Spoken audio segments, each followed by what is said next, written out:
it's not so much that CCM is static and gospel is moving towards CCM, at least in my book.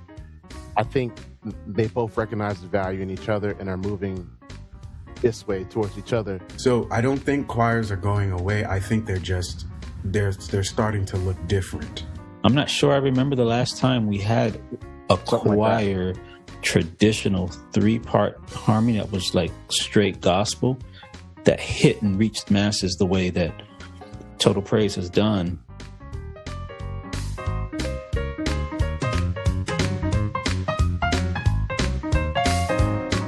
The topic that I want us to discuss today is the future of gospel music. Because I'm pretty sure at some point you guys have probably thought about it. Like, am I still going to be relevant in 10 years? I mean, because we're all sort of voices in the industry that people look up to and look forward to side of directions. And I've noticed a shift. I started my channel in 2014, really took it serious in 2016, but 2016 to now is different, and I can see that, like I said, with just how people are reacting to the content. There's still some content that does well. You post a video on passing chord that most likely is going to blow up.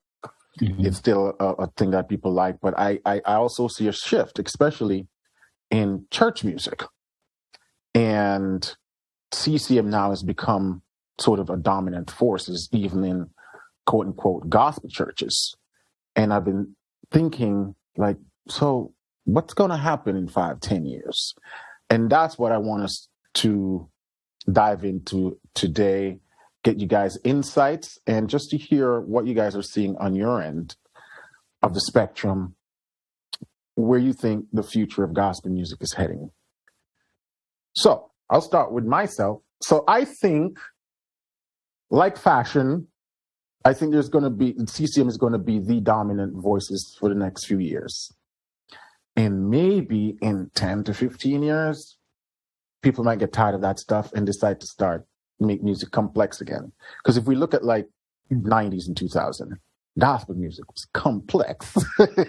You go back and listen to some of those choir songs and you're like, damn, the chords used and the way the melodies, were constructed and the choir harmony a lot. And now most churches got rid of their choir loft. 5 people, praise team, and that's it. So what you guys think? Who want to go first? Where do you think the future of this industry is heading? Well, I want to, before I say something, I actually kind of have more of a question along with what you said. Do you think the traditional choir is out? Or do you think that it's, because I think I would want to answer based on that, because that's honestly, the traditional choir specific to gospel is something. That's something I've been uncertain about, because the church I went to this Sunday, first time there, and the guy was telling me that they just recently redid the entire stage setup. And they're like, yeah, we had a choir loft there. And I'm like, y'all scratch the choir loft? They're like, yeah, we don't really have a choir anymore. I mean, we have the people, but special occasion, they might put, 20, 30 people together and see a choir, but it's not really like a functioning thing of the church anymore. And I don't know how many churches across the country is realizing that, we could get rid of that and use that space for something else instead of that choir loft bench setup. So I don't know. I feel like a lot of churches will permanently replace the choir system. Some will still hold on to that, but I think it's a dying industry, the big choir thing in a lot of places. That's just my personal view. This one, because so I work at First Baptist Dallas, and we have a choir of 400 members and 200 that sing on Sunday. Wow. And then part of my responsibility is leading the student choir, which at our last rehearsal was 91 students at our student rehearsal from 7 through 12. So our church is choir heavy. That doesn't include the kids choirs that we have that are probably 91 for elementary school and then probably another 50 for like preschool. Has it always been that way? It's always been a very choir oriented church, yes. And they are drilling into that. They're not trying to run from it. They're not budging.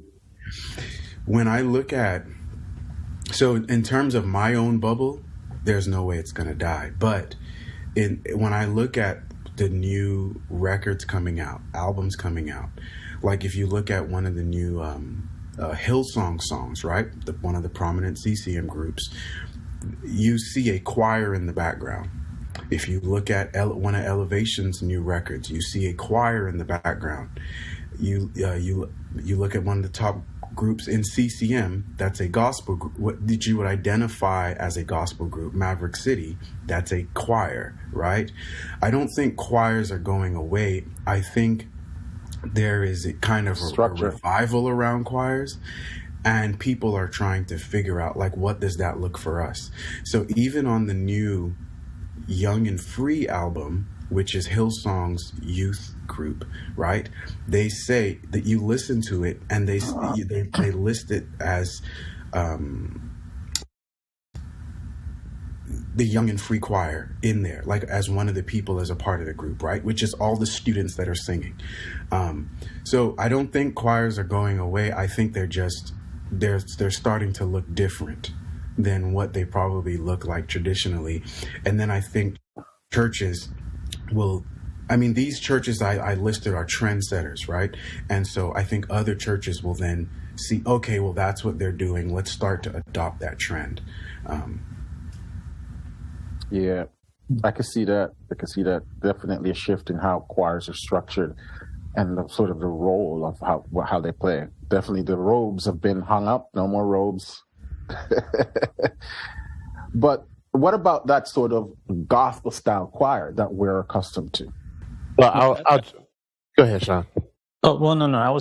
That's what I was thinking when you and Davin were talking. I'm trying to remember the last time I heard a choir song with the traditional gospel harmony that really just kind of hit the way it did in the 90s and the early, because we all have our total praises, and even before then, your traditional 3-part, Jesus, you're the center of my joy. I mean, these songs like this, I Love the Lord, Whitney Houston, traditional choir songs.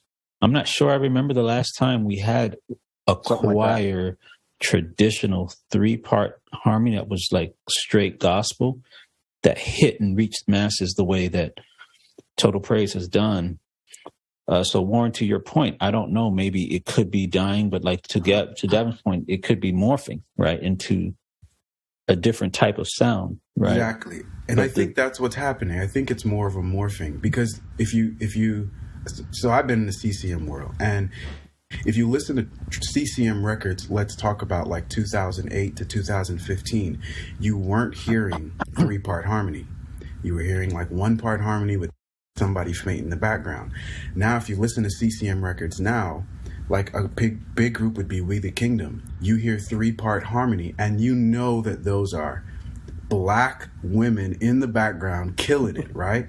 Like it has morphed. And so I think they are taking that like traditional gospel sound, and they're trying to adapt it into how it can fit into the CCM world, I guess. But now you're hearing 3-part harmony in CCM, and that's just never been something that was there before. Yeah, I agree, Davin. And I was going to make this point when Warren was opened up, is that it's not so much that CCM is static and gospel is moving towards CCM, at least in my book. I think they both recognize the value in each other and are moving this way towards each other. I think years ago, Israel was the first to try to stand right in the middle. Mm-hmm. And so he might have been like a forerunner, but now like Elevation, for example, the song The Blessing, they did a CCM version and then a gospel version, and you see more and more of this melding. We just did a song the other Sunday that was straight CCM until we got to the vamp, and then it went straight gospel churchy. And so I think they're both moving towards each other, and I think they'll reach some type of medium in kind of the Chandler Moore, Maverick City sound, moving closer together. But on to the choir point, I think the function of the choir has to change, and I think a couple influences. One, first off, I think the biggest one most people forget about is just audio. Miking a choir.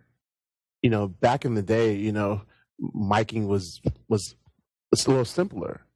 But now, even at your larger churches, where they do still have choirs, there still is a group of worship team singers or a group of singers that sing out in front on the mics.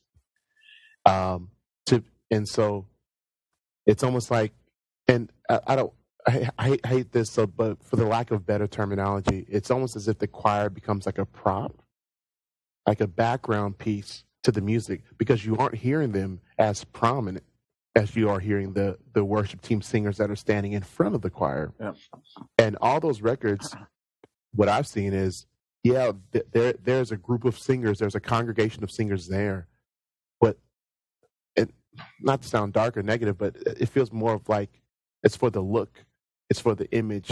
Because when I listen to the sound of it, I'm hearing the singers that are actually on the mics, and maybe deep buried in the background or in the quiet spots, they might bring up the other, the congregation mics. So I think there's that issue, just being heard. Yeah. With the emphasis, we added more instruments, more tracks, loops, drum. Church didn't used to be like that. The drummer back in the day, he wasn't playing all the drums. It was a bass drum and a snare drum, really, if you want to go back far enough. And so the choir was easy to be heard. Mm-hmm. And they played on grand pianos, because, so everything had to be softer, but that's not the case today. So I think that's a real influence. And then coupled with the really big emphasis on praise and worship in the church, I think the function of the choirs moving. And lastly, I would say this: a lot of your churches have done away with the choir loft.